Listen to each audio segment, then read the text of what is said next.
Ladies and gentlemen, good morning, good afternoon, and good evening to all of you. Welcome to the International Free Webinar. Thank you for joining us for another relevant topic tonight. I am your host. My name is Rahamina P. Gapor. And before we formally begin the program, let me give you a little bit of background about the Institute of Global Professionals.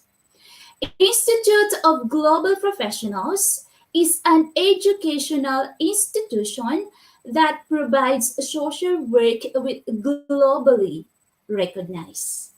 IGP is a leading online skills development institute with thousands of learners worldwide. We have organized this webinar, training, offline, and online courses from best and trained speakers, trainers from all over the world to create the best learning platform for all of you. As IGP's mantra, feed your skills, we believe that it's not effective to increase one's skills just by acquiring formal education. So, we provide essential training and consultation to generate proficient generation all over the world. Our mission is to empower people and improve their skills.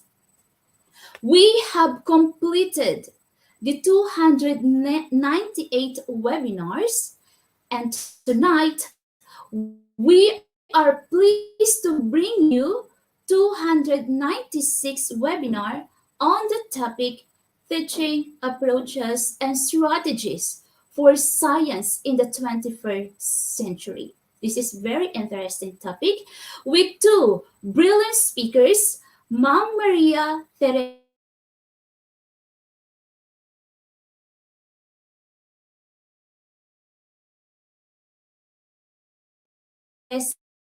M2. I would like to welcome the first speaker. Our first speaker is Mrs. Maria Teresa M. Lansangan.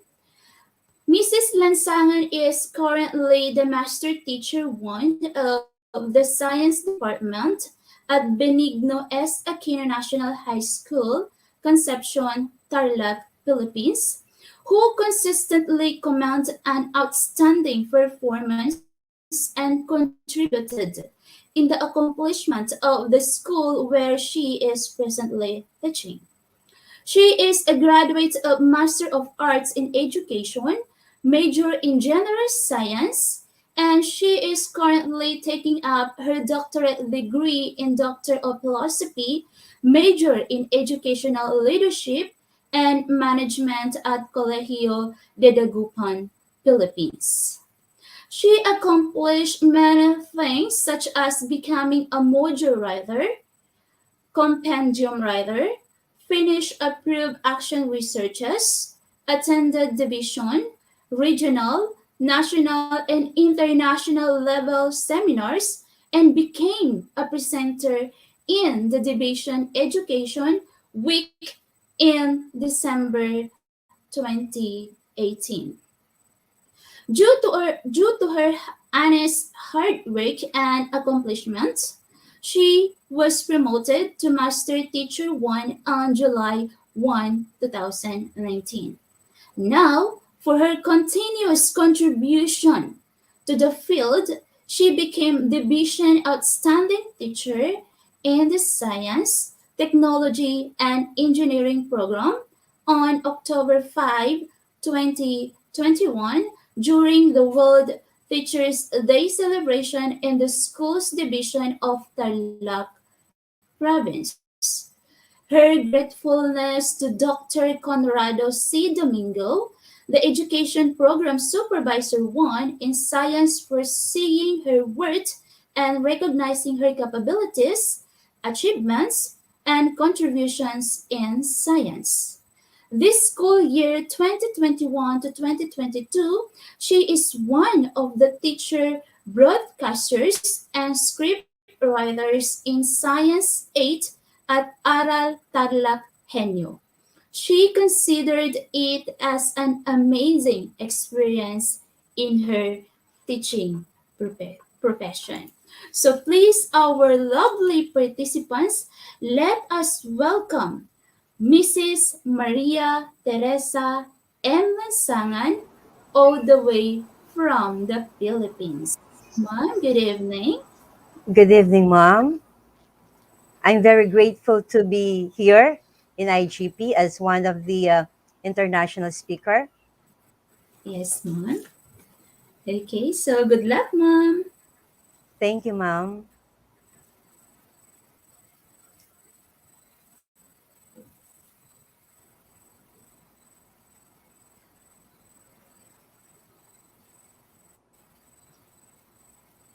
Can I start, Mom? Sure, ma'am, you can start now. Okay, thank Okay, you. everybody, again, let us welcome Ma'am Maria Teresa M. Lansangan, all the way from the Philippines. I would like to greet everyone. Good morning, good afternoon, and good evening who are present in the different platforms in this international webinar of Institute of Global Professionals. I'm Maria Teresa M. Lansangan, a graduate of Master of Arts in Education, major in General Science, and I am currently taking up my doctorate degree in Doctor of Philosophy, major in Educational Leadership and Management at Colegio de Dagupan, Philippines. I'm a Master Teacher 1 at Benigno S. Aquino National High School. I'm one of the teacher broadcasters and scriptwriters in Science 8 at RTV Aral Tarlacanio at SDO Tarlac Province, Philippines. I was awarded as Division Outstanding Teacher in Science, Technology, and Engineering program on October 15, 2021 during the World Teachers' Day celebration in SDO Tarlac Province, Philippines. My philosophy in life: be an inspiration to others. The ability to inspire others is an important skill, one that will help you achieve the success you desire. Keep your message authentic and human to amplify your results, inspire others, and excel in your work life. I would like to express my profound gratitude to the people who, in one way or the other, that helped me speak on the screen tonight, and they are the following: to the IGP CEO, Sir Cossack Data; to the Regional Supervisor in Mathematics, Dr. Nestor P. Nuesca; to our Schools Division Superintendent at SDO Tarlac Province, Philippines, Dr. Ronaldo A. Pozan, who keeps on inspiring us with wisdom and actions. To our Education Program Supervisor in Science, Dr. Conrado C. Domingo, who is our instructional father in the Science Empire at the SDO Tarlac Province, Philippines. To our school principal, Dr. Nelio Y. Andres, who is a transformational and servant leader. To our department head in science, Engineer Mar Quito. And last but not the least is Seridantor B. Tavamo, the OIC or Assistant Principal of the Senior High School at Benigno S. Aquino National High School, who recommended us to Sir Cossack Data. Thank you so much, sir. Okay, using the different teaching methods, which are rooted in theory of different teaching styles, will not only help teachers, reach their full potential, but more importantly, engage, motivate, and reach the students in their classes, whether in face to face or online delivery of learning. So teachers are best served when they utilize variety of instructional strategies as opposed to one or two. So variety ensures that students are never bored. It also ensures that students will keep likely be exposed to strategies that align with their preferred individualized learning style. So these are the objectives of our discussions. Number one, identify teaching approaches and strategies for science in the 21st century. Number two, discuss the teaching approaches and strategies for science in the 21st century. And number three, apply the teaching approaches and strategies in the teaching and learning process. So when we say teaching approach, a set of principles, beliefs, or ideas about the nature of learning, which is translated into classroom. So which means these are your guiding principles. These are the tools to help you in making decisions inside the classroom. And what are your ideas about the nature of learning? So teaching approach is like a description of how we go about teaching our students. This description explains what we do when we teach. So the sorts of teaching and learning activities that we have planned, like lecture, self-directed learning, workshop, workplace learning. Another is ways in which we try to engage students with the subject matter, and the ways in which we support our students, like encourage questions, set formative assessments, and provide constructive feedback. The mode or manner we are teaching is very important as well, because in that way, we notice and measure our students' improvement. Also, we can know how to facilitate learning. The qualities of the teacher, such as passion, principles for good teaching practice, such as providing timely and constructive feedback. So, putting educational theory into practice. Let's go over about the different teaching approaches in science. We start with the first one, the learner-centered approach, which means that teaching enables life and independent problem solving. When you say learner-centered approach in teaching, the learner is the center of your activities. It is the learner that could give the prime importance. So whatever decisions you made inside the classroom would depend on your learner, what your learner can achieve and capable of doing, what your learners experience inside and outside the classroom. So learner-centered approach creates opportunities for students to teach each other, answer their peers' questions, and present the results of their works. It helps the students develop skills that will better equip them for their professional careers. So the constant engagement helps the learner develop a deeper understanding of the material presented. Okay, that's the learner-centered approach. Next, we have inclusive approach. Inclusive approach recognizes and values diversity so that the diverse learning needs and preferences of individual learners are identified and met. So the individual learner is valued and that they are treated with dignity and respect. The goal of inclusive approach is to provide all students with the most appropriate learning environments and opportunities for them to best achieve their potential. All students can learn and reach their full potential given opportunity, effective teaching, and appropriate resources.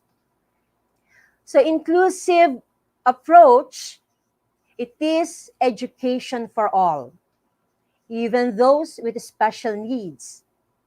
Everyone should be educated.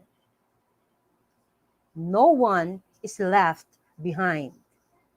Okay, so number three, we have the developmentally appropriate approach. So it is tasked within the developmental stage. So when we say developmentally appropriate, describes an approach to teaching those respects both the age and the individual needs of each child. The idea is that the program should fit the child. The child shouldn't have to fit the program. This way, children at different developmental levels can participate with equal success. You only give tasks or homework that are within their grasp or within their learning capacities. Do not teach geometry, for example, to a grade 1 pupil. So the task given should be on the level of the learner. Then number 4, we have responsive and relevant approach. This means teaching is meaningful when related to students' life.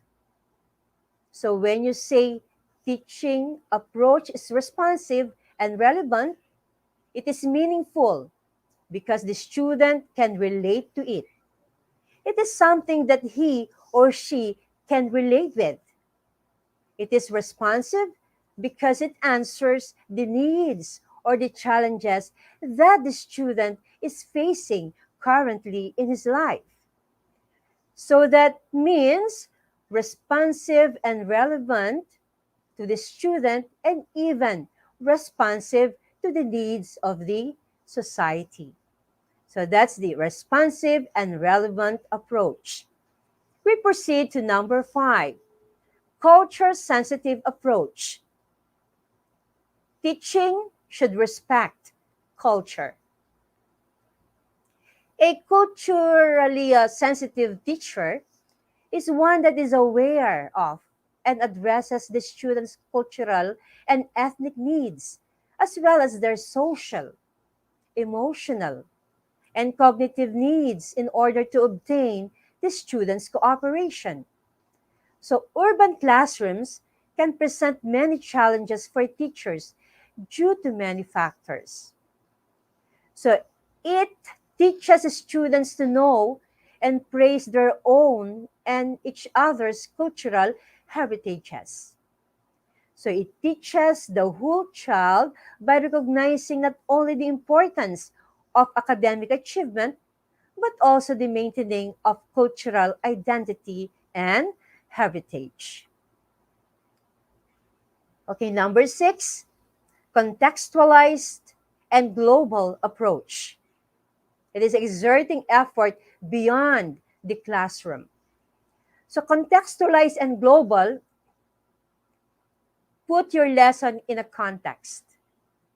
Contextualized teaching means exerting effort to extend learning beyond the classroom into relevant contexts into the real world. Teaching should not only on the four corners of our classroom. It should be global. It should be making the students to become globally competitive. Being globally competitive today requires developing global competence. So all students, regardless of where they live or their socioeconomic status and cultural backgrounds, are equally deserving of educational experiences that prepare them to be globally competent. Okay, that's contextualized and global approach. We proceed to the next one, research-based approach. This is teaching and learning are anchored on researches. Research-based teaching means that the students carry out research in their courses independently and with an open outcome. This helps to internalize and practice research conducts and methods. Skills such as formulating a precise question and processing and monitoring a research process. In our division, the SDO Tarlac Province, we have the SCE program, wherein there is an advancement of subjects. And one of these advanced subjects is research.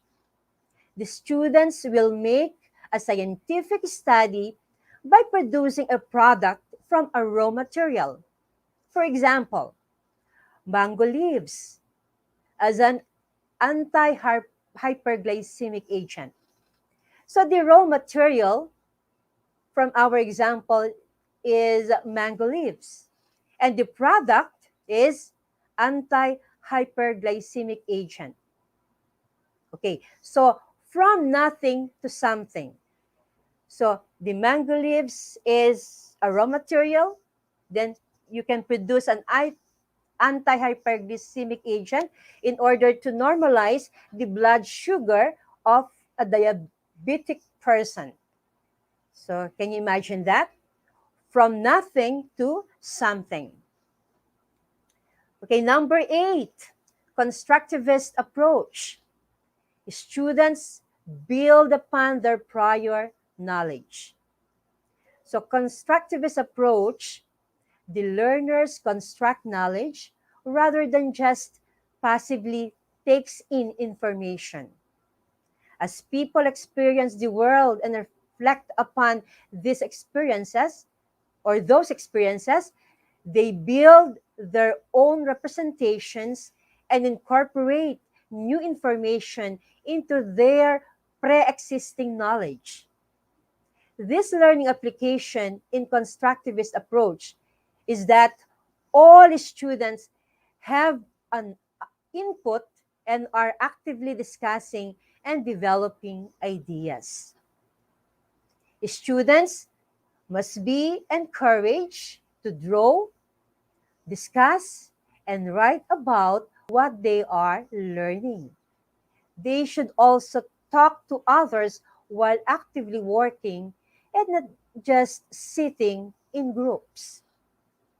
Okay, so that's the constructivist approach. Okay, number 9, we have the inquiry-based approach, learning through student-generated questions. So inquiry-based approach is a learning and teaching approach that emphasizes students' questions, ideas, and observations. Teachers actively encourage students to share their thoughts and to respectfully challenge, test, and redefine ideas. With inquiry-based learning, teachers and students share responsibility for learning. So inquiry-based learning refers to a transformation of the traditional classroom. So students are encouraged to take part in group work, to learn from their peers, and participate in forms of guided learning, which is delivered by the teacher. So this form of learning enhances comprehension rather than memorizing facts and taking notes. So students are now encouraged to discuss ideas among their peers. So this form of learning allows students to take ownership of their learning and increases their engagement with the context. So in inquiry-based approach, you teach the learners how to answer how and why questions. So in that way, they will explore the natural or material world. And that leads to asking questions, so making discoveries, and testing those discoveries in the search for new understanding. So under this inquiry-based approach, so it progresses through the 7 E's model. We have the elicit, engage, explore, explain, elaborate, evaluate, and extend.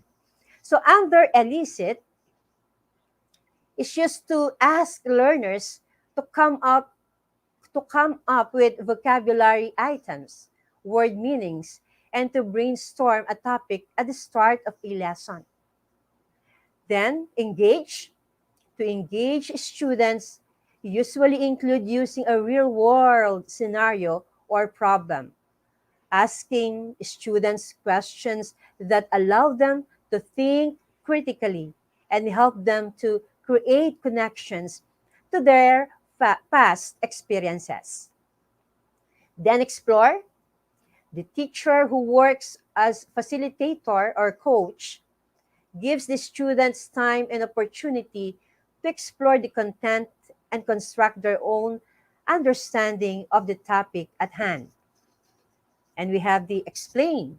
This phase starts with the students attempting to explain specific aspects of the engagement and exploration experiences.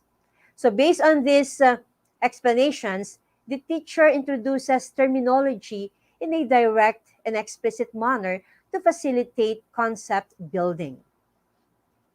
Then we have elaborate. The teacher provided more detailed information about the subject content through the use of mini lectures or whole class discussions. Students are also given opportunity to apply what they have learned and receive feedback from the teacher and their peers. Then we have the evaluate, formative assessments, examples, quizzes can be used to evaluate students' mastery subject matter at the beginning and throughout the 7 E's phase. Then the last one is extend. It is the further activity around the aims of a class, but after it, often as homework. Extension tasks can provide more or different forms of practice.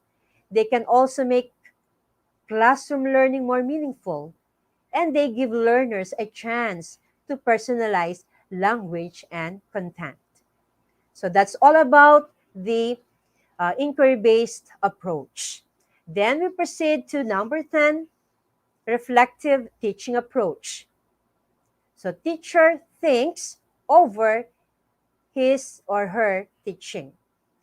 So reflective teaching involves examining one's underlying beliefs about teaching and learning and one's alignment with actual classroom practice before, during, and after a course is taught. When teaching reflectively, teachers think critically about their teaching and look for evidence of effective teaching. In a reflective practice, this approach is applied in classroom.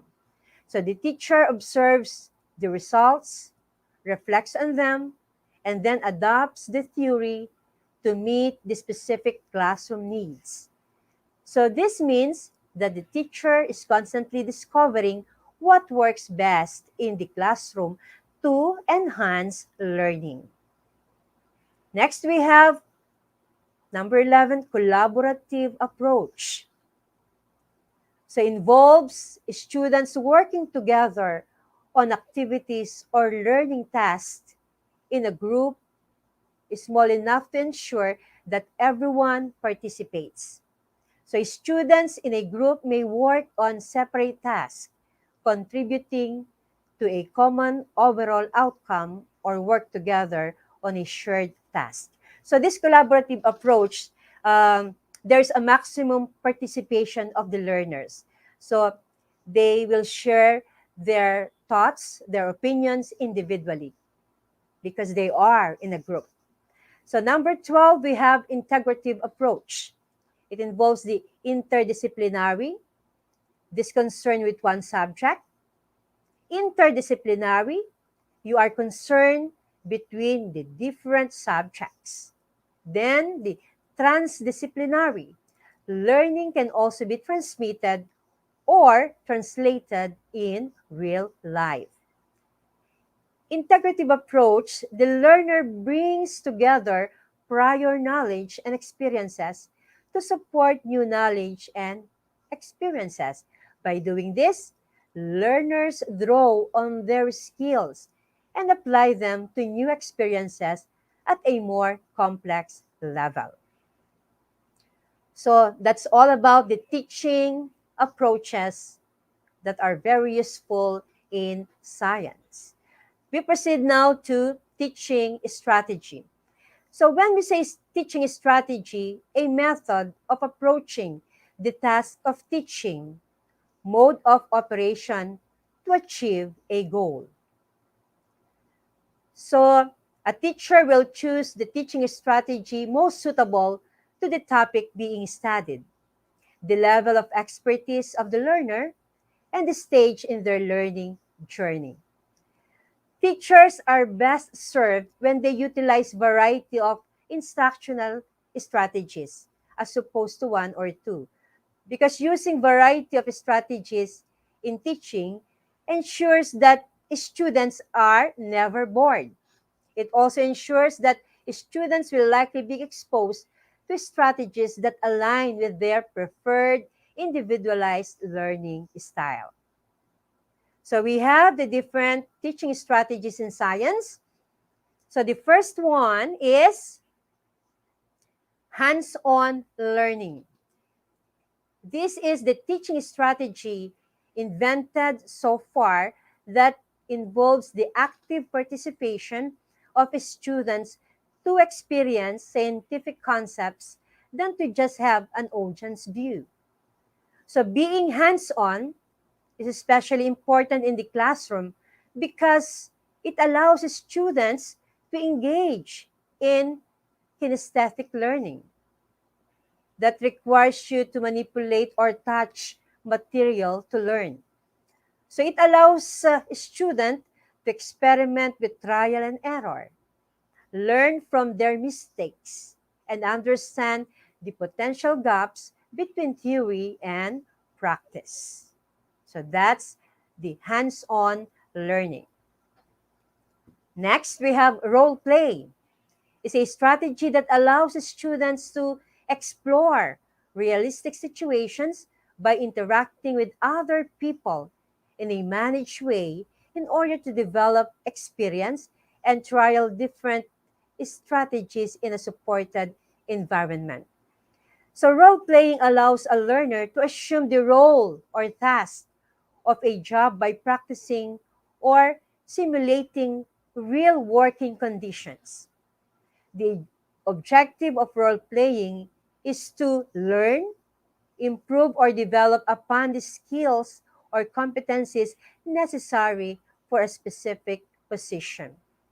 And the benefits of role playing for students, you develops communication and language skills that allows students to act out and make sense of real life situations, allows students to explore, investigate, and experiment, and develop social skills as children collaborate with others. So that's role playing. Number three, we have the visual clues. Using this strategy easily supplements auditory information, and students can easily connect better with ideas. The multisensory experiences improve their understanding and memorization. So this includes drawings, diagrams, and pictures to assist theory and setting up examples to show its application side. Then number 4, science text cards. This is a teaching strategy to convey the science facts in an easy and organized way. So in this activity, statements related to science concepts are written on index cards. Students can work individually, pairs, or in groups to sort the cards based on the given format. The format includes true or false, agree or disagree, matching pairs, classification, and sequencing, and more. So text card is a good strategy to help students look at the world and understand the meaning of it. This is a science vocabulary strategy that helps students identify a concept and put a meaning with it. So students are assessed on decision making and how well they know the meaning of a concept. Okay, that's science text cards. Number 5, we have the word games. So this is a creative strategy to help students to experience the language of science, like Pictionary, Bingo, Scrabble, Trivial Pursuit, Crossword Puzzle, and many others are among the common games. So playing these games using scientific terms help the students to work closely with different hard to understand words and use them fluently in their subject. Then we have graphic organizer. This teaching strategy is helpful for students to interact with science in a more organized and structured way. So teachers can use different types of templates to represent the data according to the topic that is being handled. A typical format for graphic organizer contains a central point from which different branches are formed, and there may be sub branches in a certain cases. So arrows are used to point the direction or sequence of a process. So examples of a graphic organizer, we have the flowcharts, graph, maps, tables, and webs. So these graphic organizers can help to visualize and construct ideas, organized or sequence information, plan what to write, increase reading comprehension, brainstorm, organize problems and solutions, compare and contrast ideas, and show the cause and effect. So that's the importance of using graphic organizers as an strategy in science. So number 7, we have word parts. So this teaching strategy is followed by teachers to educate the basics of science to elementary students.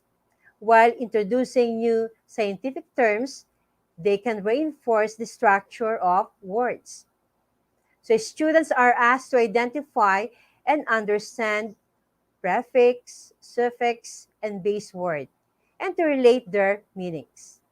For example, metamorphosis. So the prefix of metamorphosis is meta, which means large. Then morphs, which means change. Then osis means process. In that way, you can define what metamorphosis is. So it is the process of transformation or change from an immature form to an adult form in two or more distinct stages. Another is photosynthesis. Okay? from the word photo, which means light, then synth, which means make, and isis, which means process. So it is a process, photosynthesis is a process by which green plants and some other organisms use sunlight to synthesize foods from carbon dioxide and water.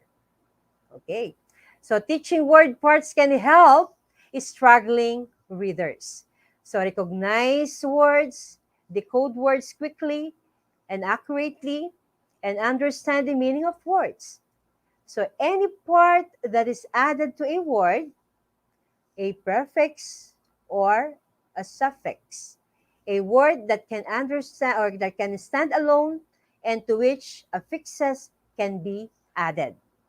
Okay, next we have the virtual science labs.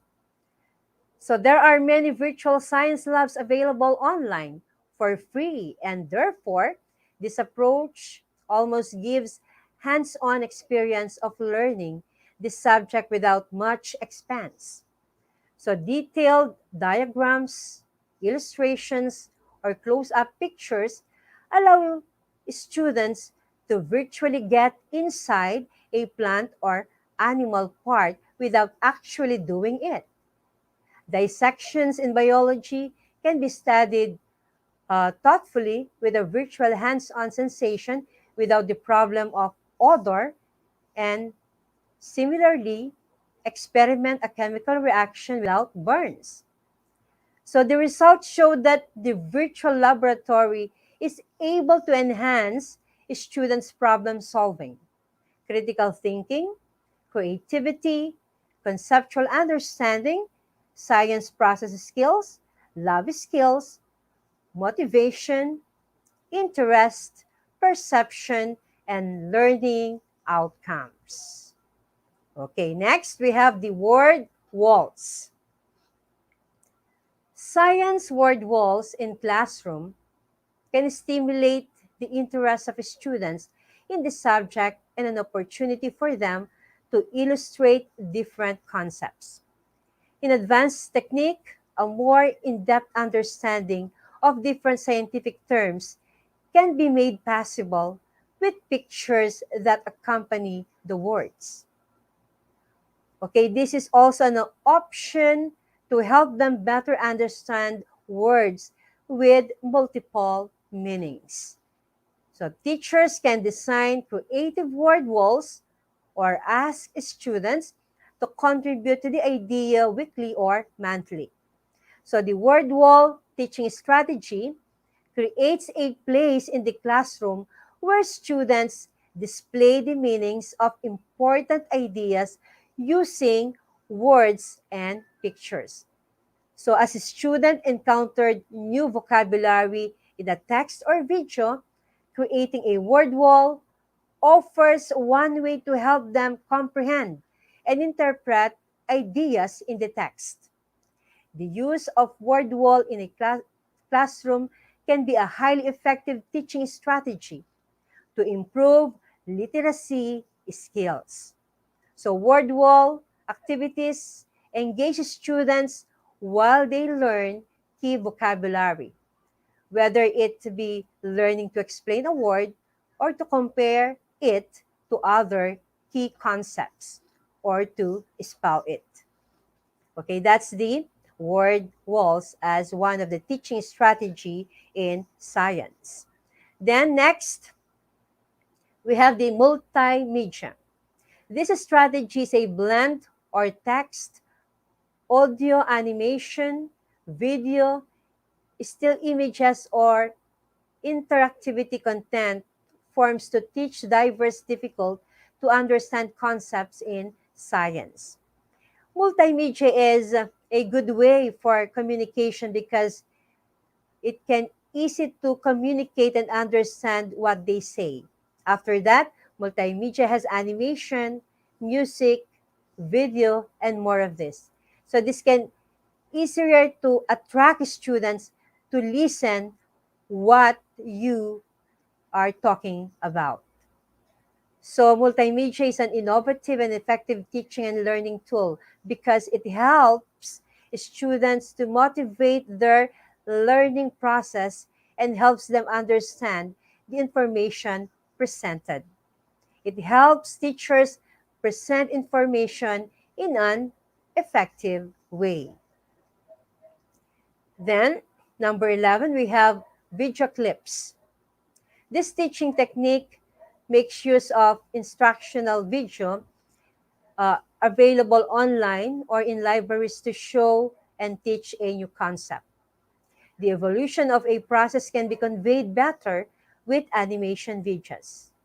It can also be videos of demonstration of an idea or an application side of a theory or an interview with a scientist, a tutorial by a subject expert, and more.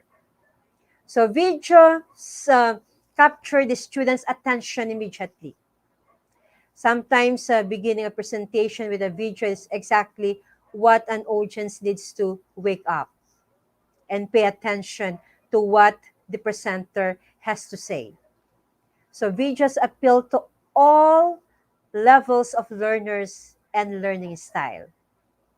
People in all levels of education are exposed to videos. Next, we have PowerPoints. Instead of the conventional talk and chalk methods, teachers now include PowerPoint presentations in their classroom sessions to make it more interesting. They connect the computers to a projectors to address a larger classroom and include interesting slides with diagrams and flowcharts to make the teaching more interactive. So PowerPoint can be an effective tool to present material in the classroom and encourage student learning.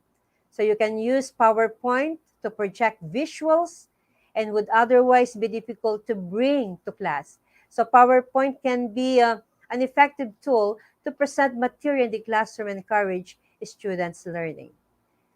So number 13, we have the Science Station. This is a fun, quick, and engaging way to teach science that promotes student led learning. Science stations support differentiated learning that let students immerse themselves in topics, experience science to the fullest, and then reflect back on their learning. So there will be multiple stations built with different learning styles, and the students can research, explore, watch, read, write, assess, and illustrate the science concepts. So science stations provide opportunities for students to work collaboratively with other students and exploring new concepts and making sense of their ideas. Students can develop their own ideas while learning from others. Then, number 14, teaching strategies in science. So, we have the science exhibition. Encourage your students to take part in science exhibitions or part of school level or inter-school level competitions. This is a great opportunity to bring out their creativity in science and design an application based on a scientific concept. Develop this inquisitiveness and creative mindset in the students, right from the elementary classes to help them to grow up as science enthusiasts. So science exhibition at the school develop a scientific spirit and curiosity in a student, which in turn forces them to think and creatively find solutions to the challenges. Students enjoy learning through such exhibition and feel a sense of belongingness as they make the models with their own hands. Okay, next, number 15, interactive science journals. So this is an advanced version of lecture notes in which students express the information they learned into different templates and elicit their own responses. Students can use this technique effectively to have a deeper connection to their learning, and this activity promotes their higher level thinking. They can be creative with their notebooks using pictures, charts, comments, thus building an encompassing resource for future reference. So these interactive science journals can help students process information, study and review for assessments, and personalize the content knowledge being presented. So the same notebooks can help teachers plan lessons that reach a range of students' abilities and learning styles. Then we have the build your model. This can be a challenging task given to students as part of science education.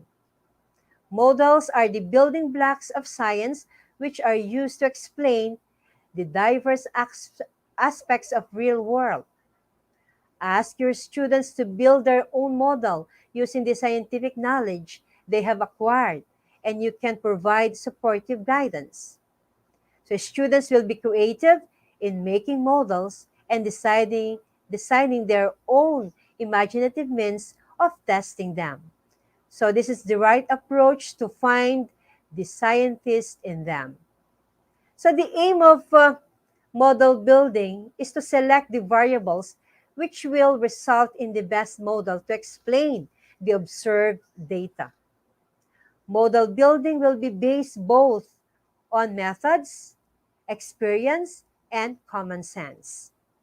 Another objective of this strategy is to provide the best possible control and confounding within data set.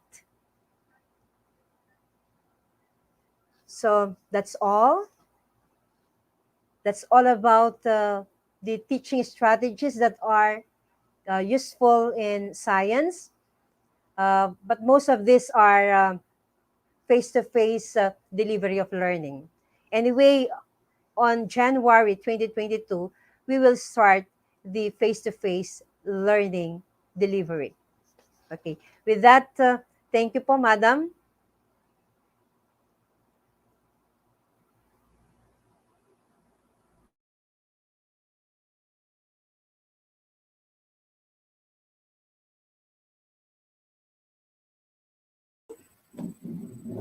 Wow, very nice presentation, Mom. Disconnected.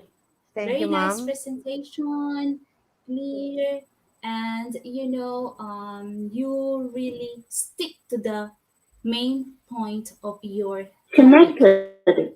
You have discussed about the different approaches, together the strategies that suited to that approach, so which is very important.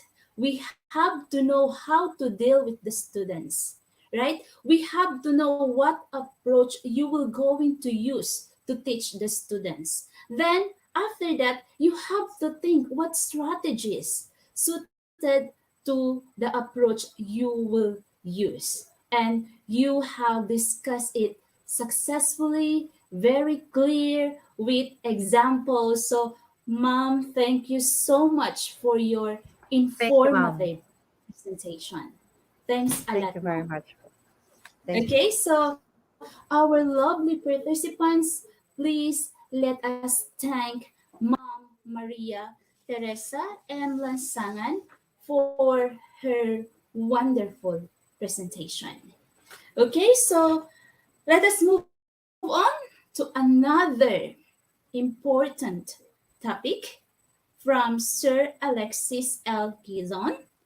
Okay, so Sir Kizon is currently a teacher in the science department of Benigno S. Aquino National High School, Concepcion, Tarlac, Philippines. He continuously equips every learner to be ready in both a real and digital world. He is currently teaching Computer Science 1 and 2 that focuses on the development of computer literate and responsible science learners. These learning areas are advanced subjects in the science, technology, engineering curriculum. To continually grow as an educator, he is currently taking up Master of Arts in Education, major in Physical Science at Tadlac State University. He is also an officer in the Special Curricular Program in Science, regional core group known as Regional Alliance for the Improvement of Science Education. Also, he is serving as a teacher, broadcaster, and scriptwriter at RTV Tarlac Aral Tarlac Henyo. So again, let us welcome our handsome speaker, next speaker, all the way from the Philippines, Sir Alexis L. Kizon. Sir, good evening.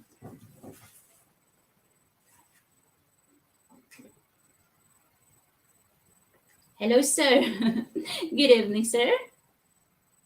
Everybody, please let us welcome our handsome professor, our speaker, Mr. Alexis L. Ikizon, all the way from the Philippines. Okay, good evening, ma'am. Thank you for that kind introduction.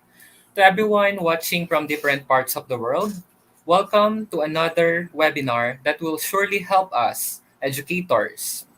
It is evening here in the Philippines, and let me first greet you good evening, or in Filipino, magandang gabi. To our friends watching from other countries, good morning, magandang umaga, good afternoon, magandang tanghali, and or magandang hapon or simply good day, magandang araw or in our language, local language, Maya Paldo.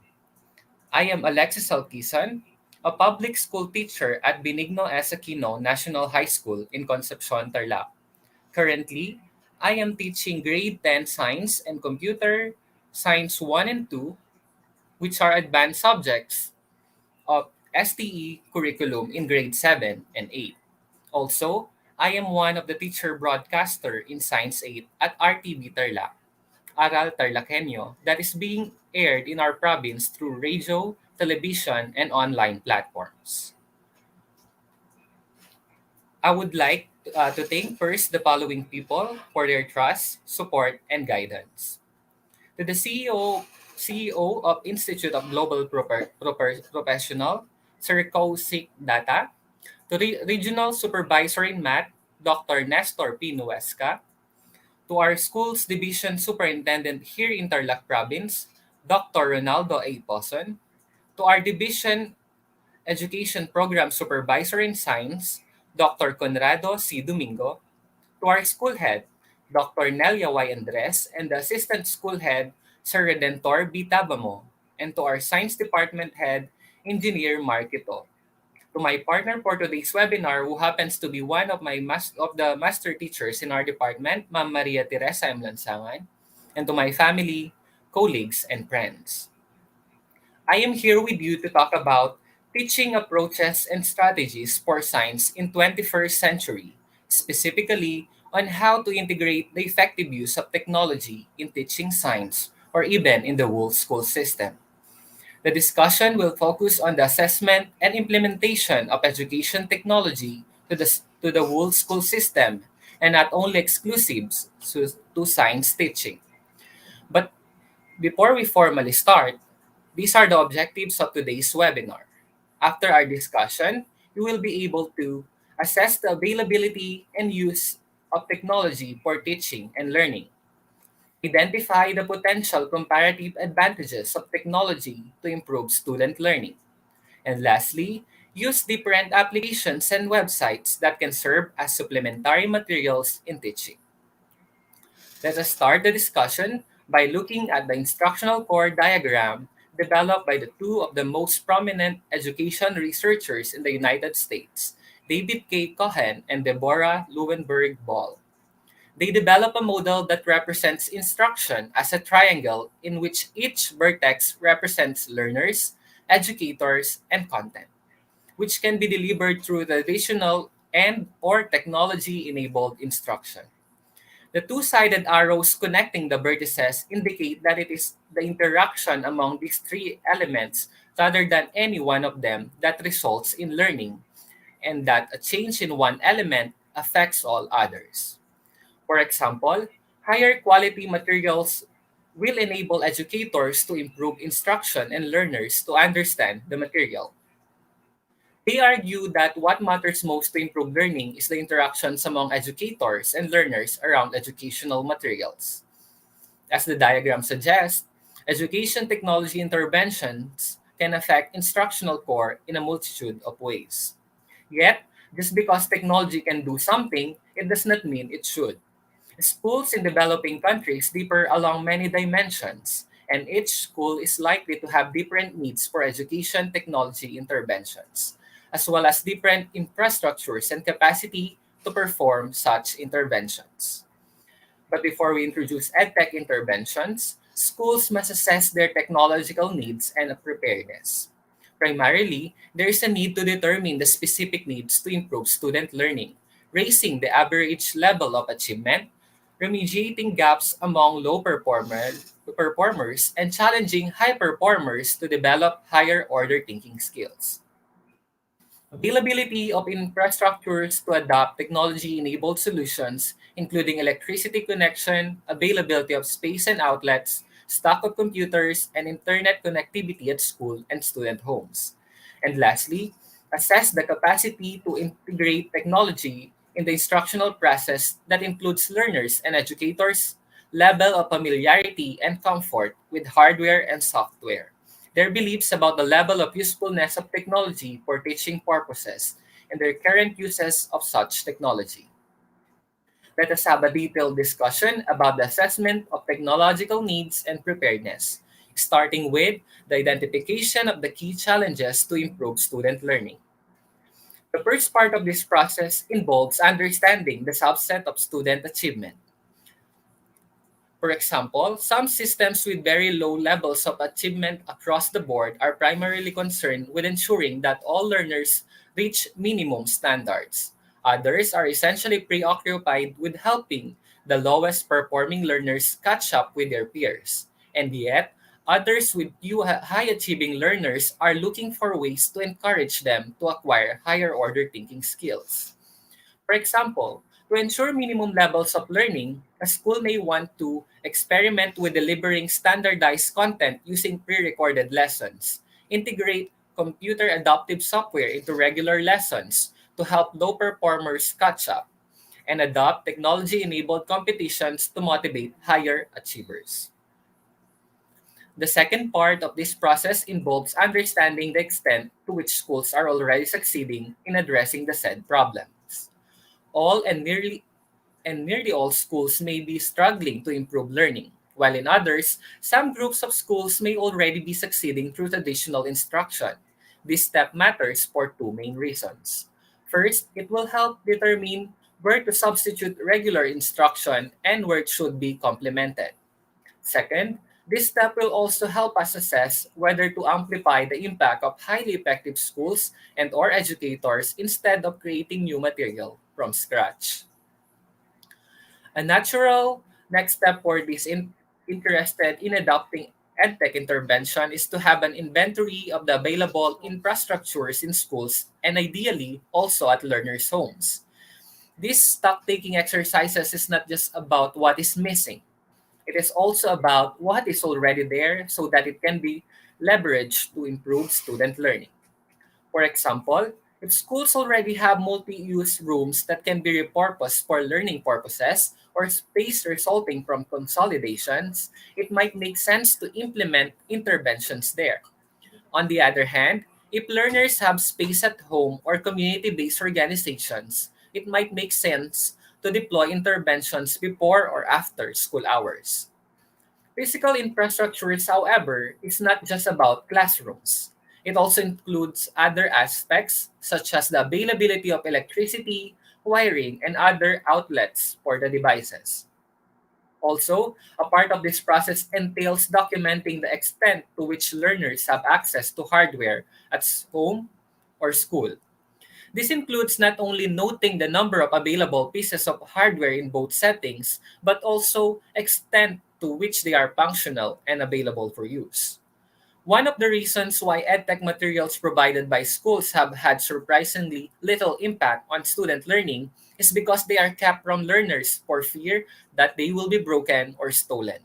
If schools are keeping this equipment from children for fear for not receiving these resources in the future, no amount of funds spent on education technology will improve learning. Whenever possible, the school must work hand in hand with the government to identify the main barriers to appropriate utilization of infrastructures and equipment that addresses schools' limiting of children's access to the educational material they need to learn. The last important step in the diagnostic exercise is to assess the degree to which school leaders, educators, and learners are ready, willing, and able to integrate technology in the learning process. It may appear inevitable that all school stakeholders will eventually welcome technology in the classroom. Yet, school leaders, educators, and students may have legitimate reasons to resist it. Some educators may lack the requisite knowledge to deploy technologies and may not have access to adequate training or on site support for troubleshooting. Students may value one on one interactions with educators and peers, or may fear that the availability of technological resources at home, which is highly correlated with family income, may offer an unfair advantage to their wealthier peers. The most important aspect is to listen and carefully evaluate the concerns of skeptics and detractors, rather than to dismiss them as standing in the way of inevitable. It is also important to stimulate the beliefs of school leaders, educators, and learners on the potential of technology to improve current instructional practices. Asking teachers and learners whether they believe technology in general or specific interventions are likely to be helpful is not enough. Such statements are likely to be rife with social desirability. Instead, suggesting candid responses will require more creative approaches, such as asking about school level norms around lesson preparation, willingness to adopt new pedagogical approaches, confidence in current instructional approaches, and mapping of current practices that could benefit from technological enhancement. It may also be good to ask educators about the types of activities that engage learners most and least, and ask learners about their perceptions about the amount to which their educators regularly demonstrate enthusiasm for the adoption of innovations. Knowing these steps can help us educators pinpoint the specific needs of the school and students, identify potential barriers for technology adoption, and the willingness of main agents of the system, which include the learners, teachers, and administrators, to embrace technology enabled instruction. Just because a given intervention is popular, it does not mean that it should be deployed. We must take a close look at the evidence, not just to know what works, but rather to understand which needs can be best addressed by technology. What types of interventions are available to address those needs, and in what context they have worked more or most or least well. Making a survey is an important step before adopting education technology interventions. The Brookings Institution developed an assessment tool for students, teachers, and school administrators on the use of technology for learning. You may check the link to access the survey they made. Let us now look at the advantage of education technology in improving teaching and learning. One way of how technology may improve the quality of education is through its capacity to deliver standardized quality content at large scale. This feature of technology may be particularly useful in three types of settings. One, those schools that struggle to recruit teachers with requisite training and experience. typically in rural or remote areas. Second, those in which many teachers are frequently absent from school. And lastly, those in which teachers have low levels of pedagogical and subject matter expertise and do not have opportunities to observe and receive feedback. The technology could address this problem by disseminating lessons delivered by qualified teachers to many students through pre-recorded or live lessons, enabling distance education for students in remote areas and or during periods of school closures, and distributing hardware preloaded with educational materials. Technology seems to be well placed to amplify the impact of effective educators by disseminating their lessons. Some initiatives that have used short instructional videos to complement regular instruction in conjunction with other learning materials have raised student learning on independent assessment. Great example of pre-recorded lessons and simulations include PET, a project at the University of Colorado Boulder. The website offers a wide array of simulations. To help students engage in science and mathematics through inquiry, PET simulations are developed using the following design principles: encourage scientific inquiry, provide interactivity, make the invisible visible, show visual mental models, include multiple representations, use real world connections, give users implicit guidance in productive exploration, and create a simulation that can be flexibly used in many educational situations. Another simulation available on the web is the stellarium-web.org. It is an online planetarium running in your web browser based on the open source Stellarium web project. Stellarium can be used to navigate the night sky as well as find key celestial objects such as the North Star, planets, the moon, and the constellations. Using these great simulations and pre recorded lessons in our classes may improve the quality of teaching and learning. Scaling up these methods will give a favorable result to the learning process if they are used and integrated into the lesson properly. It is important to note that these pre-recorded lessons and simulations must not be the sole manner of instruction. Rather, they are only used to complement and supplement the discussion. Technology can also allow students living in remote areas to access education. In this manner, the quality standardized instruction will be scaled up. The usage of live broadcasts of quality instruction in television, radio, and other platforms can benefit the students living in far-flung areas. But it is also important to note that it must be ensured that they have enough and right technology and support to access these modes of instruction. The next way to scale up quality instruction using education technology is through preloaded hardware. Technology also seems well positioned to disseminate educational materials, specifically the hardware, could also help deliver educational software. These materials could not only undergo a quality assurance review but also draw on the interactions with students for adjustments in identifying areas needing reinforcement and enable interactions between students and teachers. In practice, however, most initiatives that have provided students with free computers, laptops, or netbooks do not leverage any of the opportunities mentioned and install a standard set of educational materials and hope that students find them helpful enough to take them on their own. Students rarely do so and instead use the laptops for recreational purposes and often to the detriment of their learning. It is now must must take a step in ensuring the effective use of this helpful hardware. Again, we must not see this hardware as the only way of delivering a lesson. This hardware is made to sustain the education system and to address specific needs of the student. It is important to note that student and teacher interaction is very important in the learning process. The second comparative advantage of education technology is its capability to facilitate differentiated or individualized learning. Now more than ever, students perform well in varied styles of teaching. Teachers were challenged to cater to the different needs and varying learning styles and strategies of learners. Technology can help educators in addressing these needs. The technology could potentially help students by providing them with instruction and opportunities for practice that adjust to the level and pace of preparation of everyone, known as the computer adaptive learning or short for CAL and live one-on-one tutoring. One of the main comparative advantage of technology is its ability to diagnose students' initial learning levels and assign students to instruction and exercise of appropriate difficulty through computer adaptive learning. Technology is uniquely positioned to complement traditional teaching. This use of technology could help students master basic skills and help them get more out of schooling. But let us always remember that computer assisted learning is a poor substitute for regular instruction when it is of high quality.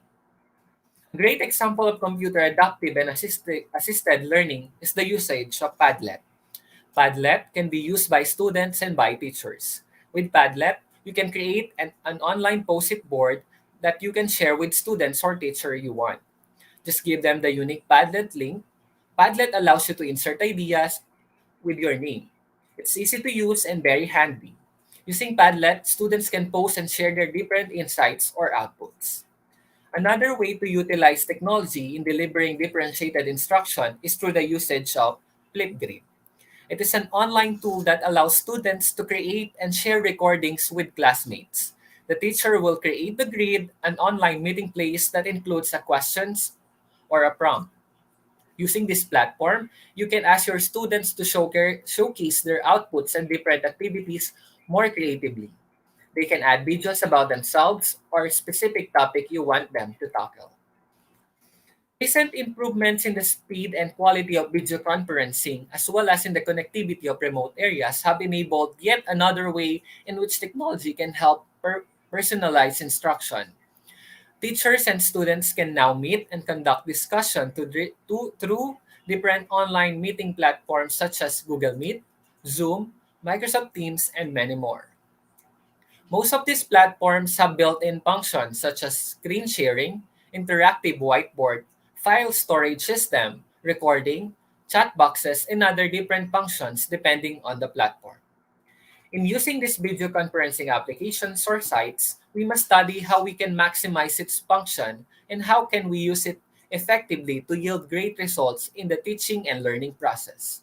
Existing studies suggest that this approach works best when it is used to personalize instruction over the whole or large class instruction. A third way in which technology may improve the quality of education is by providing students with additional practice opportunities. In many developing countries, lesson time is primarily devoted to lectures, in which the teacher explains the topics and the students passively copy explanations from the blackboard. This setup leaves little time for in-class practice. Consequently, students who did not understand the explanation of the material during lectures struggle when they have to solve homework assignments on their own. The technology could potentially address this problem by allowing students to review topics at their own pace.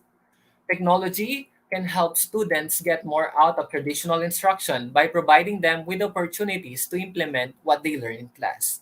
This approach could allow students to anchor their understanding of the material through trial and error by realizing what they may have not understood correctly during lectures and by getting better acquainted with special cases not covered in in-depth classes. Teachers can design activities and exam available online anytime for students to practice and take. This approach will lead to lesson mastery. Another way in which technology may improve education is by increasing students' engagement with the material. In many school systems, regular chalk and talk instruction prioritize time for teachers' exposition over opportunities for students to ask clarifying questions or to contribute to class discussions. Students are often far behind their expected level of knowledge and skills and can be attributed to many developing country classrooms include a very large number of students. That may partially explain why the majority of these students are several grade levels behind their curricular expectations. With the use of video tutorials for self-paced learning and presenting exercises as games, and or gamifying practice that both can increase the learner's engagement to instruction. In video tutorials, technology can potentially increase students' effort and understanding of the material by finding new and more engaging ways to deliver it. Video tutorials designed for self-paced learning as opposed to videos for world-class instructions, which we discuss under the category of pre-recorded lessons. It can increase student effort in multiple ways, including allowing students to focus on topics in which they need more help, letting them correct errors and misconceptions on their own, and making the material appealing through visual aids. They can increase understanding by breaking the material into smaller parts or units and tackling common misconceptions. Video lessons are only composed of short discussion about a specific topic. Student can easily find the topic or subtopic they are having a hard time understanding if lessons in video format are divided into smaller units. One great website that provides video tutorials and lessons is the Khan Academy. The complex nature of the Khan Academy portal, which also includes other components found to positively improve student achievement, such as differentiated instruction by students' learning levels. Instructional videos works best when provided as complement to rather than a substitute for regular instruction. Another way of keeping the student engagement in learning is by utilizing games or gamification. Technology also increases student engagement by presenting exercises as games or by encouraging students to play and compete with others as an approach known as gamification. Both approaches can increase student motivation and effort by presenting students with entertaining opportunities for practice and by leveraging peers as commitment devices. One website that is very useful in assessment, especially during this time of pandemic, is the Quizzes. Quizzes is a gamified student engagement platform that offers multiple features to make a classroom fun, interactive, and engaging. The leaderboard and rewards function of this education gaming site is a great help in increasing learner engagement. As a teacher, you can conduct formative assessment, assign homework, and have other interactions with your student in a captivating way. There are two ways in doing your assessment in quizzes. First is the instructor paced lessons or quiz. Teachers control the pace. The whole class goes through each question together. Second is the student-paced lessons or quiz. Students progress at their own pace, and you see a leaderboard and live results for questions or lesson. Again, we should focus on four potential uses of technology that play to its comparative advantages and complement the work of teachers to accelerate student learning. First, scaling up quality education, such as through pre-recorded quality lessons. Two, facilitating differentiated instruction through computer adaptive learning and live one-on-one tutoring. Three, expanding opportunities to practice. And lastly, increasing student engagement through videos and games. It is very important to know that there is no single education technology initiative that will achieve the same results everywhere, simply because schools differ in students and teachers, as well as in the availability and quality of materials and technologies. Instead, to realize the potential of education technology to accelerate student learning, a first important step is to understand how technology is being used given the specific context and needs of students, teachers, and parents. Now, we will discuss the step by step process of adopting education technology that matches learning needs. First, conduct a quick survey to understand the current practices and potential barriers to the adoption of technology. Take stock of how your current schools, teachers, and students are engaging with the technology. Second, consider how the introduction of technology may affect the interactions among students, teachers, and content. We discussed earlier that technology may accelerate student learning when it is used to scale up access to quality content, facilitate differentiated instruction, increase practice opportunities, or when it increases student engagement. Let us ponder these questions. Will adding electronic whiteboards to classroom facilitate access to more quality content or differentiated instruction? Or will these expensive boards be used in the same way as the old chalkboards? Another, will providing one device to each student facilitate access to more and better content or offer students more opportunities to practice and learn? Solely introducing technology in classroom without additional changes is unlikely to improve learning and may be quite costly. Third, define clear objectives in education technology and establish ways to regularly assess progress and make course corrections on time. To know whether the education technology can match the learning needs, we need to ask if the technology will provide quality materials, ample opportunities to practice, and engaging materials such as videos or games. Will teachers be empowered to use these materials in new ways? And how will progress be measured and adjusted?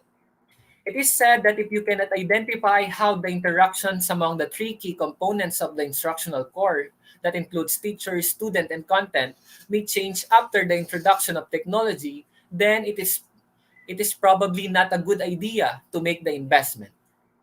Fourth, understand that how this kind of reform is approached can matter immensely for its success. Technology must be adopted with the input of educators and families and with attention to how it will be used. Classroom technologies only matter if teachers feel comfortable putting them to work. Since good technology is generally about complementing or amplifying what teachers and students already do, it is almost always a mistake to mandate programs from on high. Technology must be adopted with the input of educators and families and with attention to how it will be used. Unused education technology can be a necessary expenditure for cash-strapped education system.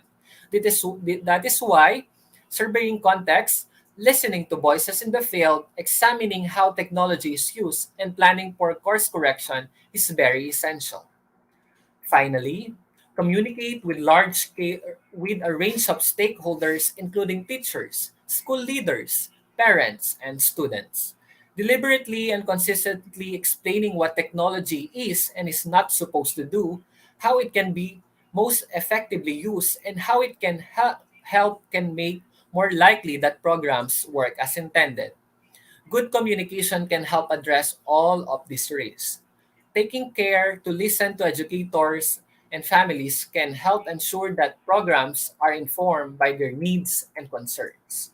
For instance, if teachers fear that technology is intended to reduce the need of educators, they will tend to be hostile. If they believe that it is intended to assist them in their work, they will be more receptive. Provided next are some questions constructed by Brookings Institution when considering investing in technological devices in classrooms. First question, will the device replace an analog version while teacher practices and student engagement with the material remain unchanged? If the device or technology we want to utilize in the classroom will replace hard teacher's tasks and maintain or amplify the student-teacher interaction, it is safe to say that this investment will give good results in the instruction. Second question, are teachers familiar with the device and their potential advantages for teaching and learning? If not, the school must first give training and retooling seminars to the teachers that will use such technologies. If the teachers were given a new technology without giving guidance and support, that technology will only be a burden and costly.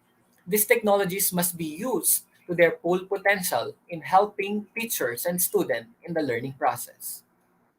Next questions. Are teacher training and professional development programs in place to help teachers play to the device advantage for teaching and learning? This is what I am saying in the previous question. An education technology tool will only be a liability if teachers were not given proper training about the usage and advantage of the device or technology in teaching and learning. And last question, how will you know if the device are successful in accelerating teaching and learning? Assessment must be done regularly to test whether these technologies create changes or improve the learning process as well as the teaching process. Again, these education technologies are provided as a complement to rather than as a substitute for regular instruction. To conclude our discussion, let us relate our discussion to the current situation we are facing right now.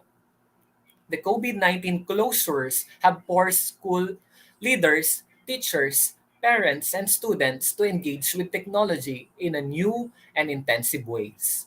At the same time, many students living in disadvantaged communities throughout the world with limited access to power and connectivity have had their learning opportunities affected, with resulting to learning losses that will impact their futures. Although the use of education technology will need to vary by context after COVID-19, one thing is certain. Schools that are best prepared to use education technology effectively will be better positioned to continue offering quality education in the face of school closures. Education technology will continue to evolve as teachers. We are challenged to adapt and keep ourselves involved in upskilling seminars, training, and professional development programs. As the world changes, let us all rise and use these changes to favor our side as educators. Technological advancement will be limitless. Let us take advantage of these and use it effectively in nurturing the minds of our students. That's all for now. Maraming salamat. Thank you, dear participants, and to our organizer, Institute of Global Professionals, for having me here as your speaker. Again, I am Alexis Alquisan.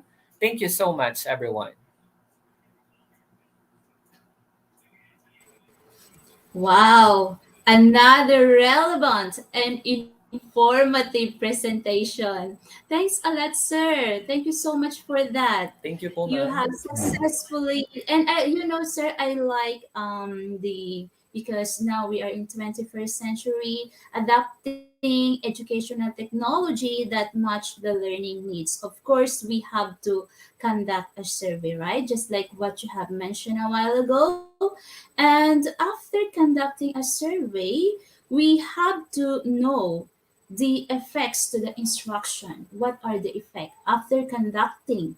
Now you have the data and what will be the effect to our instruction, right? And also after that, you can formulate a objectives and of course the assessment if you meet your objectives and the actual effects, and of course we have to communicate. Again, sir, thank you so much for your wonderful presentation. Thanks a lot, sir. Thank, So thank you so much, again, ma'am. our lovely participants, please let us thank Sir Alexis L. Quezon from the Philippines for his remarkable presentation tonight. Thank you so much, sir. Okay, so be ready. The next is our quiz competition. Okay, so the code is provided, or you can see the code in the comment box. Let us proceed now to our quiz competition.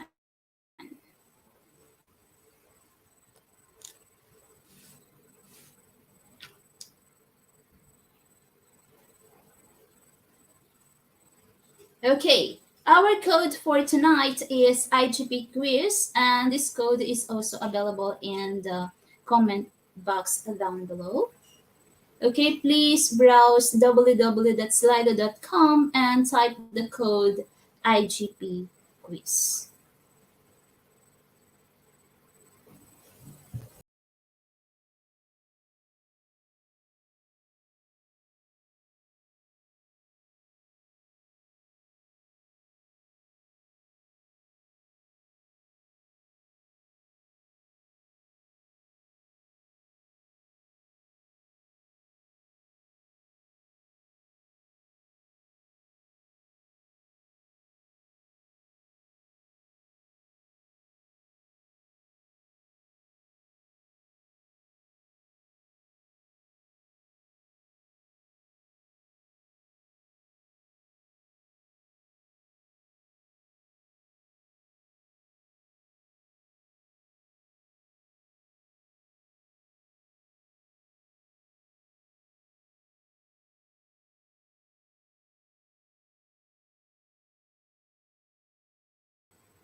Okay, welcome back.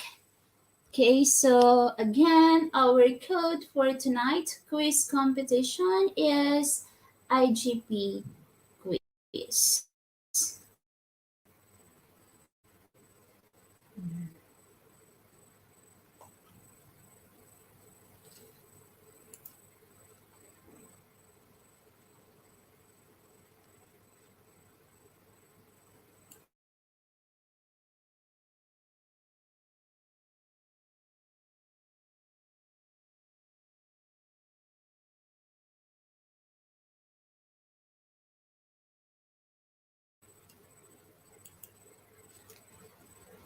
Okay, sir, may I see how many participants now?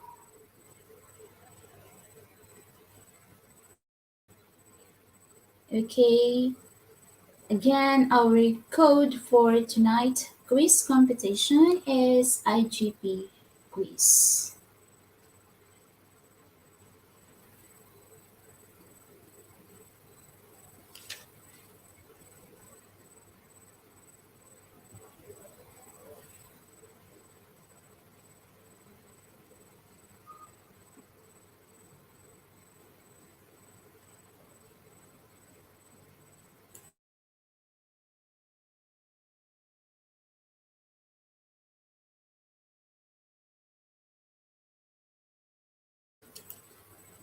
Okay, thank you, Ma'am Joy de los Reyes.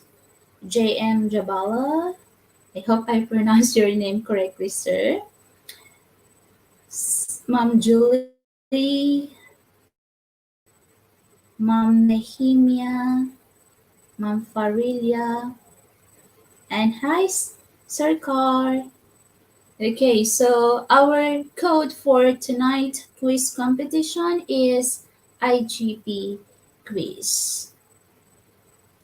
Yes, sure, Ma'am Anne Farouk. Students, international students can participate too. Okay, so you can inform them to join this webinar.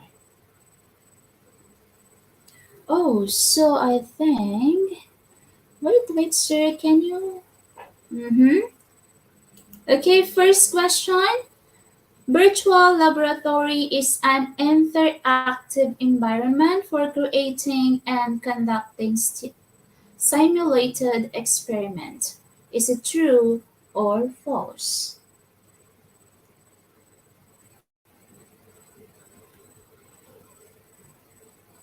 Okay, 96% of the participants said true, and yes, you got the correct answer. That is true.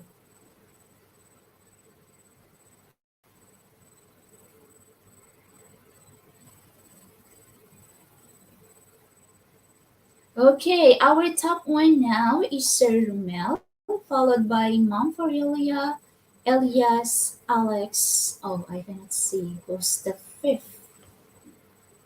Okay, so let us move on to quiz number two. Multimedia has a positive impact on cognitive achievement, academic achievement, comprehension, and application. Is it true or false?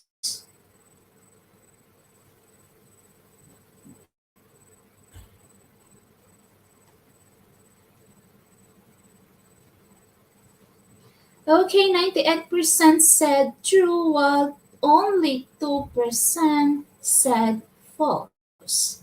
And yes, the correct answer is true for quiz number two.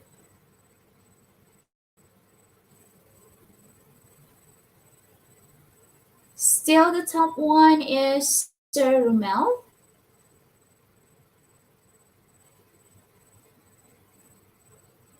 Okay, question number three. Video clips allows for more efficient processing and memory recall. Is it true or false?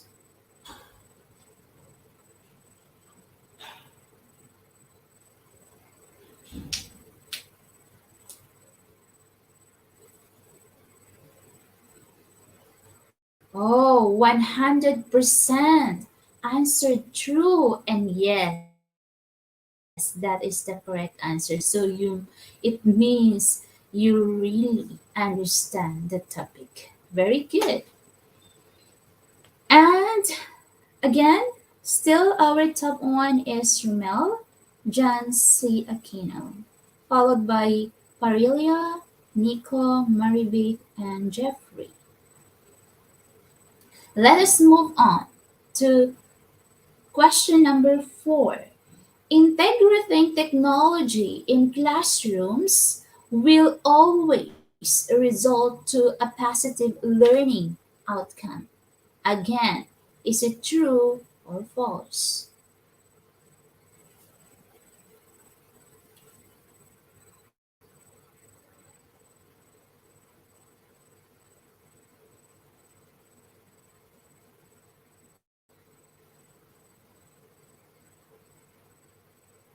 Okay, now 18% answered false, and yes, that is the correct answer. That is false.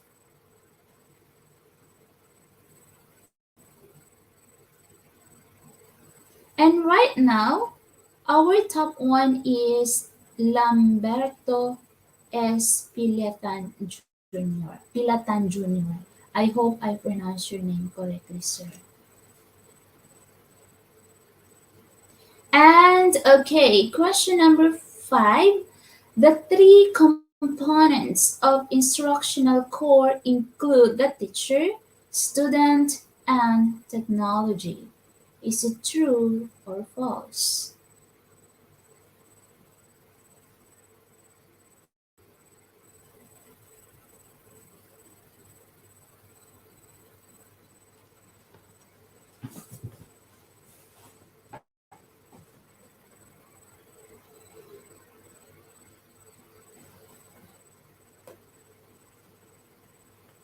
Okay, so again, the answer for quiz number or question number 5 is false, then only 38% of the participants got the correct answer. And yes, still our top one is Lamberto, followed by Renalyn, Adrian, Gilbert, Romel, John C. Aquino. And then let us move on to question number 6. By just introducing or expanding technology, it will surely accelerate learning. Is it true or false?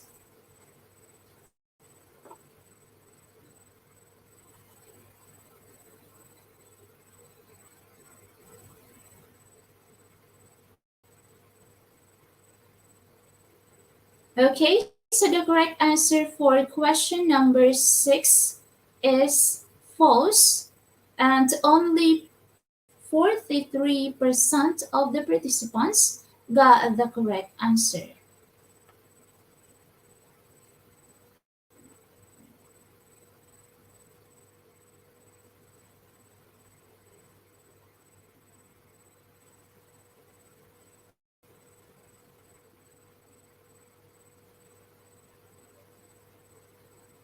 Question number 7. Technology can increase student engagement by presenting exercises as games. Is it true or false?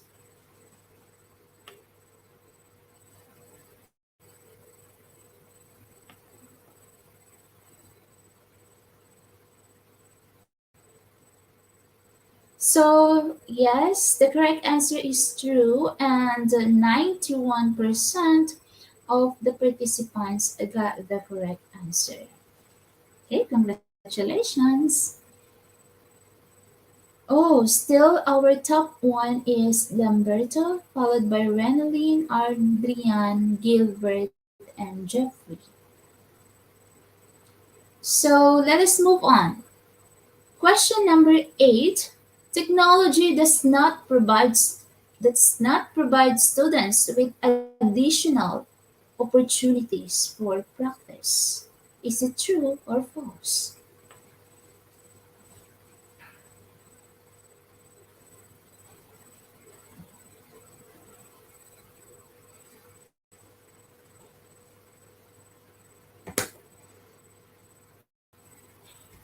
Okay, 91% said false, while 9% answered true. So the correct answer for question number 8 is false, because technology provides students an additional opportunities. Okay, so still our top one is Lamberto. Okay, so two more questions.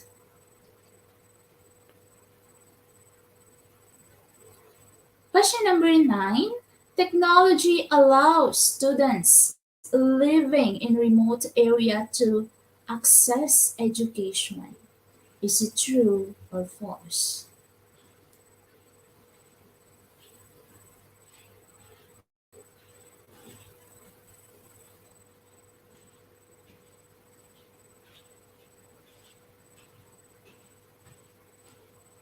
Okay, the correct answer for question number 9 is true. Then 76% of the participants got the correct answer. Okay, so one more question, and still our top one is Lamberto, followed by Renalyn, Adrian.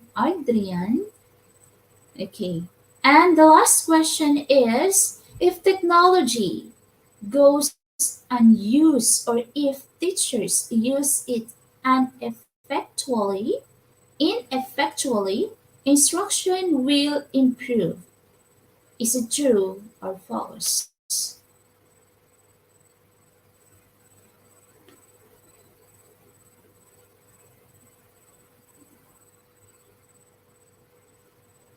Okay, so the correct answer for question number 10, our last question, is false. Then 89% of the participants got the correct answer.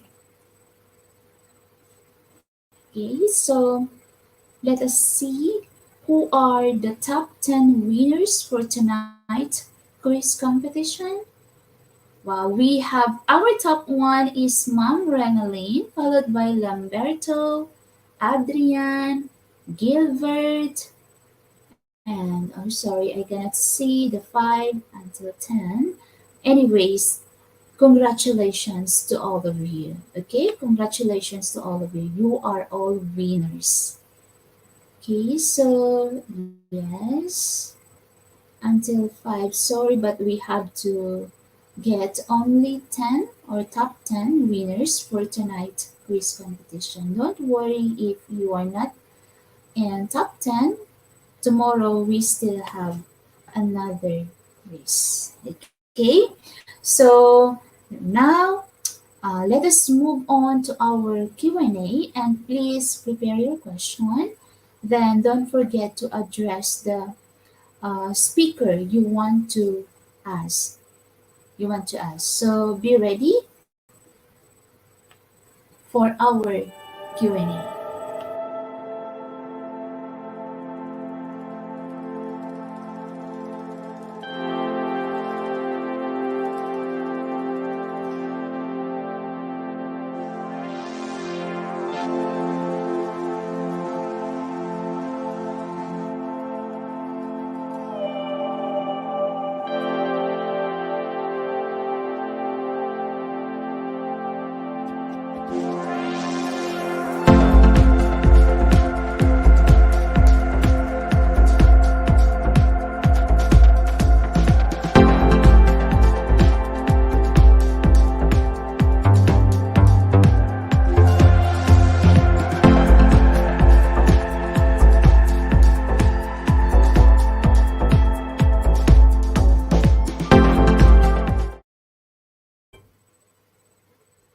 Okay, welcome back, Mom and Sir. Are you Yes, good morning ready for everyone. our Q&A portion? Are you ready? Yes, I know you are 100% ready. Wow, we have question from mom from I don't know what is his or her name, Facebook user, and this question goes to Mom Maria Teresa. Okay, for Mom Maria Teresa, what is the importance of teaching approaches and strategies in the teaching and learning process? Mom Maria Teresa, what are the challenges of using these teaching approaches and strategies in this new normal? Okay, and again, what innovation can you use in order to overcome such challenges in teaching? So he or she has a three questions. So thank you so much for your wonderful question. Yes, Mom Teresa? Okay, I will answer the first one, ma'am. The importance of Yes. teaching approaches and strategies. Am I correct, ma'am? Okay, so Yes, the Mom. teaching approaches and strategies help students begin to understand the process of Mm. learning. So it helps students to bypass their areas of weakness and to perform at the level at which they are capable. It also Okay. promotes flexible thinking and teach students the importance of shifting their approaches to different tasks. What about the second question, ma'am? May please Yes, repeat, yes, sure. ma'am? Okay, sure, Mom. The second question is what are the challenges of using these teaching approaches and strategies in this new normal? Yes, sir. Yes, Mom. She wants to know the disadvantages. Okay? Okay, Challenges ma'am. rather. The challenges. Okay. Okay, ma'am. In terms of curriculum, Mm. using the most essential learning competencies in science, we see to it that we implement the unpacking and packing of learning competencies. So, with this initiative, we were Mm. able to lessen the competencies which can be integrated to other learning competencies. In terms of instruction, strategies play a special part for Mm-hmm. effective teaching. So we need Yes. to explore new strategies in order to make learning more engaging. Then, in terms of assessment, the new normal brought so much change, not Yes, to Mom. instruction, but Definitely. as well as with assessment. So we need to explore new assessment tools that will aid the assessment process to the learners, like for example digital assessment, so using the Google Drive. Mm, mm. Yes, ma'am, that's all po in number two. What about the third one, ma'am? Yes, i Mom. The I third didn't question remember is the third one. sure, Mom. No problem. I tell it. I will, or I'm going to mention it to you. What Thank you. innovation can you use in order to overcome such challenges in teaching? So now, Mom, he wants to know what the innovation we can use to overcome the challenges you have mentioned a while ago. Okay, ma'am, thank you for that question.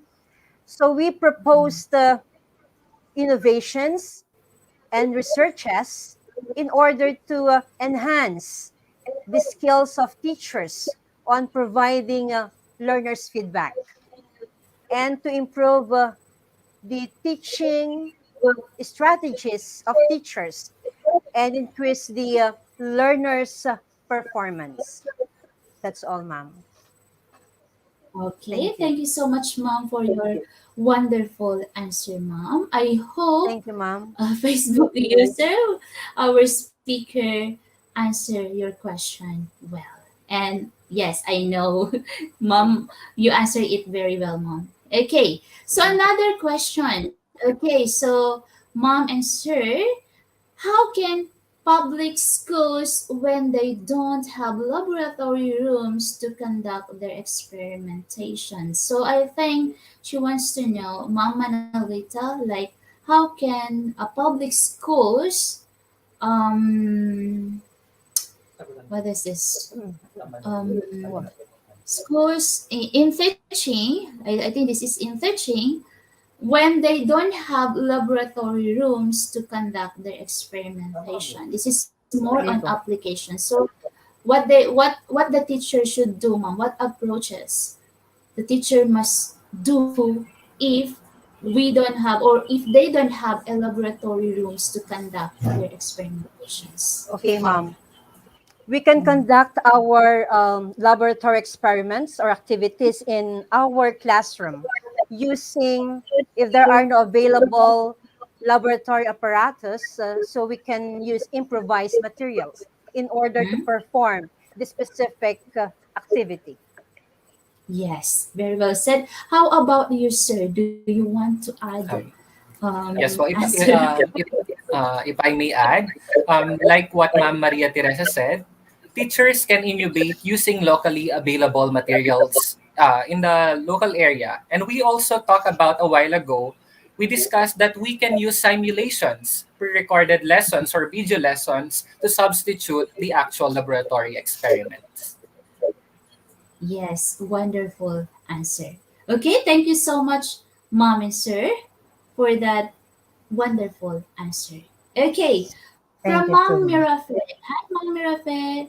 Good evening. So, her question is, when we let our learners do the research projects about a certain topic, the different social media platforms are used and tools. What advice could you give to avoid copyright? Okay, in our school, so in one of the advanced subject is research. So Mm, during the what we call this one title defense and final defense, we deliver it online. And mm-hmm. regarding the copyright or Plagiarism. plagiarism, we Mm-hmm. measure, the students send the soft copy of their paper, then we measure it using uh, the application Yes, about like plagiarism. yes, ma'am. Like we can also use the Grammarly because it also has a plagiarism check and other applications, ma'am. So if you want, ma'am, because if free, like it's not accurate. But if you subscribe, I think in Grammarly, because Grammarly can also check your grammar and also the plagiarized words. So I think 1 month is 1,000 or more than 1,000 per month.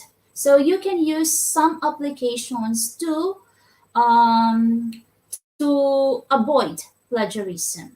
Yes, and that you are correct, ma'am. Thank you so much, ma'am. Okay, Sir Alexis.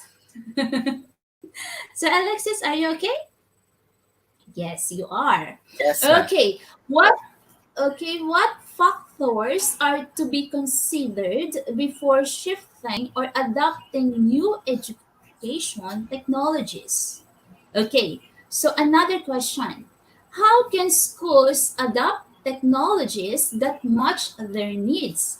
And the last question, why is it important to assess the teachers and students' capacity before integrating education technologies? So I think this is the same person.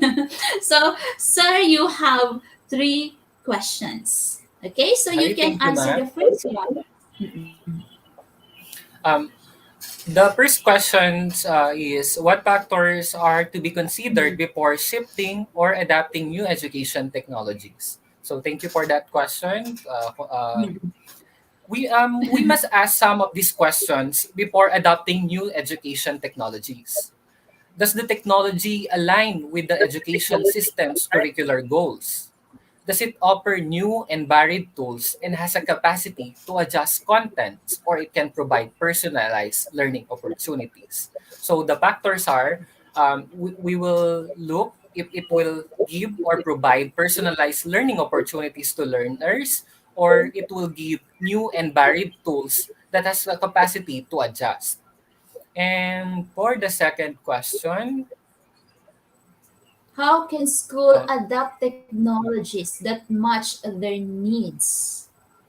how can schools adopt technologies that match their learning needs or their Needs. needs?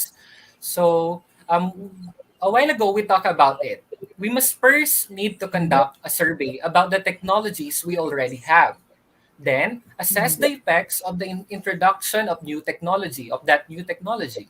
And lastly, regularly assess outcomes upon implementation to ensure that learning goals were being attained. So that's all for the second question. And last question, ma'am. Yes. The third question is, why is it important to assess the teachers and students' capacity before integrating education technologies? Okay, that The is a very good importance, question. Yes. yes, definitely. It's important to assess the teachers and student capacity before integrating or investing in education technologies. This step is very crucial. If we only introduce a new technology to teachers without proper training, the technology will not be utilized properly and cannot be utilized to its full potential in bridging gaps in learning. That is why it is very important to assess the capacity of the users, both teachers and learners, in dealing with the technology. Thank you, Yes, ma'am. very nice questions. Very nice answer, sir. Thank you so much for that. Wonderful. And again, from Mom Manolita Ramos Oligo, for both speakers, are the public school students ready to adapt 21st century skills when most of them reach high school without basic skills on understanding the concepts, which is important to teach them higher order skills like analysis? Wow, very important, very relevant question, mom. And this is a problem also. If they don't have the basic skills, then how they can understand the more comprehensive skills if they don't have their basics. So, sir, you can answer first. Then after that, Ikaw pa. Mom Teresa. Or who wants to? Okay, Okay, yeah. Mom Teresa, or mm, So public school students to adapt 21st century when most of them reach high school without basic skills on sorry, understanding sorry. the concept, which is important to Okay, teach them higher Sarah, order. Okay. Sir Alexis, So please turn off your microphone. so Okay, one so of thank the mm, inquiry-based approach no, is related to that question. So mm, under inquiry-based approach, we have the 5 E's or 7 E's model, which allows educators to create a unique learning experience for students. mm. Teachers who Okay. can incorporate instructional model like the 7E model into their classroom help Mhm. students build a strong foundation of knowledge through active participation. Because in inquiry-based approach, um, you train the students to answer the questions Mm. how and why. Yes. Okay. And in that way, they can acquire the basic skills, right? So, Yes. which is very important to understand the higher order skills or Yes. like the analysis, just like Mom Manolita mentioned. Thank you so much, Mom. How about you, sir? Do you want to add? Yes. For that question about the students reaching higher levels without understanding the basic concepts which are important for them on that level. I think students are ready to adopt 21st century skills when or if and only if we ensure that as teachers we provide students quality materials for from the start of their learning experience from primary levels to the higher level. Yes, definitely, sir. So, again, sir, thank you so much. As a teacher, of course, we must teach the basic, and then just like what you have mentioned, mom, the inquiry base, which is the we are allowing the students to answer how, right? And what is that, mom? The another one, how and why?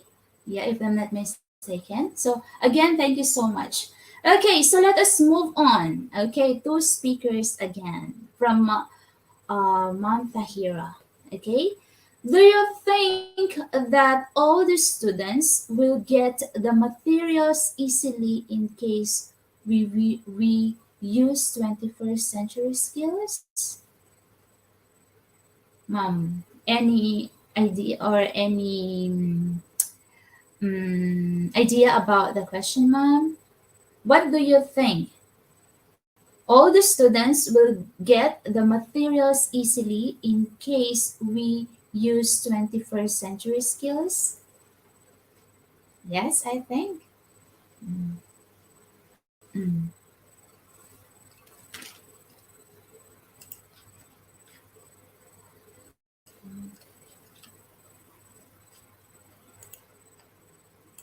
Disconnected.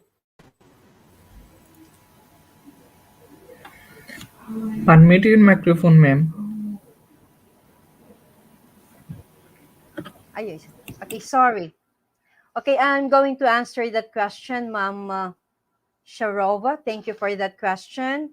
Okay, so the purpose and importance of the learning materials is to make lessons interesting, learning easy, and enable teachers to easily express concepts. So it can significantly increase learners' achievement by supporting learning. Okay, yes, mom. That's all, ma'am. Okay, thank you so much, mom. How about you, sir? For that question of Ma'am, what's the name? Tahira. Ma'am Tahira. Tahira. So students in the Parplang areas will have a hard time in getting these materials. The school and government must work hand in hand in providing quality materials, and we must ensure that these materials must reach even the last mile schools. Yes, sir. And I think students can easily get the materials. Okay, thank you so much, sir. Okay, next question. Hmm. Oh, no more questions. So, oh, thank you so much, mom and sir, for your wonderful presentation tonight. We've learned a lot from your presentations. Thank you so much. I think Thank you no more so much, questions. to ma'am. Yes. Okay, welcome, mom. Everybody, let us thank mom, Maria Teresa, and also Sir Alexis L. Gizon for their wonderful and remarkable presentations. Okay, so if you want to get the PowerPoint, I think you can download it. Mom, please share your PowerPoint so that we Yes, ma'am. can share it also to our participants. Okay, so no more questions.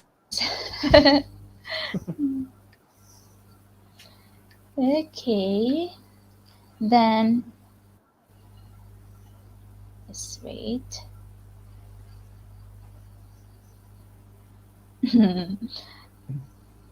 Okay, so yes, sir, but sir, we still have a technical problem. So, but so that we cannot you cannot download today the e-certificate but when everything's okay, you can download it. Just take note the topic of tonight's webinar. Okay, this is 296 webinar with the topic teaching approaches and strategies for science in the 21st century. Okay, so sorry, just take note our the topic tonight. Then, if everything okay, then please download your e-certificate. This is not a problem of IGP, or what I mean this is outside. So, but they are trying to fix our website. Okay, thank you so much, dear participants, for your active participation tonight. Thank you so much and have a good night to all of you. Thank you.